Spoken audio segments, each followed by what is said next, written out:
Hello friends, हम आज से शुरू कर रहे हैं पैराडाइज लॉस्ट बुक 2। और बुक 1 में हमने देखा था कि सेटन और उसके जो सोल्जर्स थे, जो कि एक टाइम पे हेवन में एंजल्स हुआ करते थे, उन्होंने रिवोल्ट किया गॉड की अथॉरिटी के अगेंस्ट। गॉड ने उन्हें डिफीट किया और उन्होंने फेंक दिया उन लोगों को to the bottom of the hill, deep dark hill. वहाँ पे उन लोगों को कई तरीके से यातनाएं दी गई, लेकिन फिर फाइनली उन्होंने अपने लिए एक पैलेस बनाया, एक ग्रैंड पैलेस बनाया जो कि पेंडमोनियम कहलाया। और अब बुक 2 जो शुरू हो रही है वो इसी पैलेस में शुरू हो रही है, जो कि पेंडमोनियम है। हम शुरू करते हैं line by line. High on a throne of royal state. So अब वो हाई रखा है, वो वहाँ पे बैठा हुआ है और उसके सामने उसके दरबारी यानी उसके सोल्जर्स जो हैं उसके सामने बैठे हुए, जो उसके टॉप जनरल्स हैं वो उसके सामने बैठे हुए। और इस थ्रोन का या इस पैलेस का, जो कि पेंडमोनियम कहलाता है, जो palace which far outshone the wealth of Ormus and of Ind. ना ये हॉर्मूज जो है, ये हॉर्मूज है, ये वेस्ट एशिया में है, अरब में है, और इनका मतलब इंडिया हो गया। तो जब ये किताब लिखी गई थी 1660s एंड 70s में, जब ये लिखी गई थी पैराडाइज लॉस्ट, तो उस समय ईस्ट इंडिया कंपनी 1600 में बन गई थी। 1602 में डच ईस्ट इंडिया कंपनी बन गई थी। इसके अलावा डेनिश कंपनी थी, फ्रेंच कंपनी थी। तो यूरोपियंस को पता था कि जो ईस्ट है वो काफ़ी एरिया ऑफ रिचेस है, और वही रिफ्लेक्ट हो रहा है स्टार्टिंग की लाइंस में। और ये साफ कर दिया उसने कि जो ये पैलेस है, सेटन का जो हेल में पैलेस बना है, ये इसमें बहुत सारे रिचेस हैं, इतना कि ऑर्मूज और इंडिया का रिचेस भी उसके सामने कुछ नहीं है।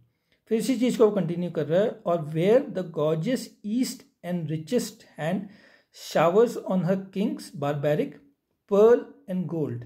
और ईस्ट में जो किंग्स हैं उनके ऊपर बिखेरा जाता है, पर्ल हो गया, मोती हो गए और सोना हो गया, उनके ऊपर डाला जाता है जब वो या तो राज्याभिषेक के लिए आते हैं या फिर वो जब दरबार में आते हैं। तो इतना ज़्यादा पैसा है इन ईस्टर्न कंट्रीज़ के बाद, लेकिन इन सब को मिला के भी इतना नहीं है जितना कि सेटन के इस दरबार में है, इस पेंडमोनियम में है जितना उतना।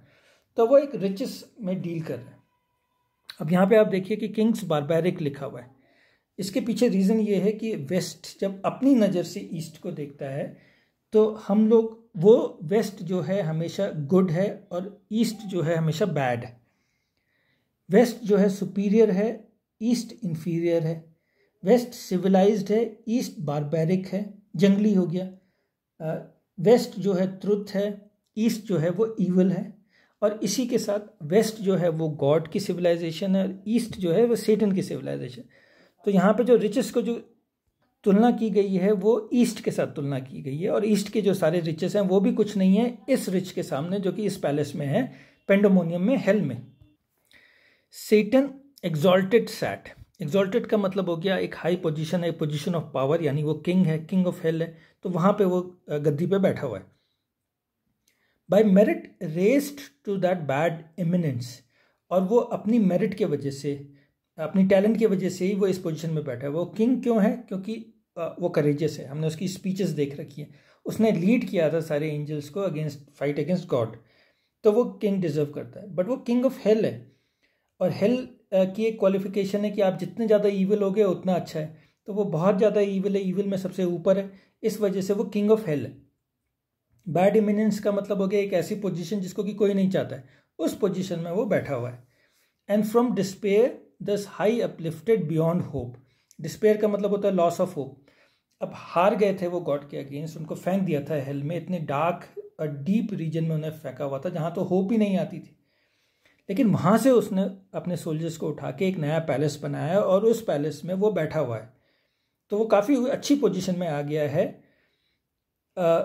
ऐसा कि वो सोच भी नहीं सकते थे।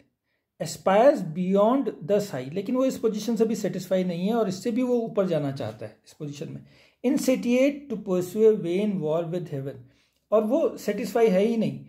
उसने जो एक लड़ाई लड़ी है, वेन का मतलब यूजलेस लड़ाई लड़ी है, जिसमें वो हार गया था हेवन के अगेंस्ट में, वो इससे सेटिस्फाइड नहीं है। And by success untaught. और सक्सेस का मतलब यहाँ पे एक्सपीरियंस, उसको हार का अनुभव है, उसे पता है कि गॉड को हरा नहीं सकते, लेकिन उस एक्सपीरियंस ने उसको कुछ सिखाया ही नहीं है, अनटॉट। इस प्राउड इमेजिनेशंस डस डिस्प्लेड। और वो अपनी वो घमंडी आदमी है, बेसिकली प्राउड ईगोइस्टिक आदमी है। आदमी तो कहना ठीक नहीं होगा, डीमन है, बेसिकली एक दानव है, और वो प्राउड है, और उसकी इमेजिनेशंस जो हैं वो भी प्राउड है। अब वो अपनी इमेजिनेशंस अपने सपोर्टर्स को दिखा रहा है अपने स्पीच के द्वारा। तो अब वो बोलना शुरू करता है।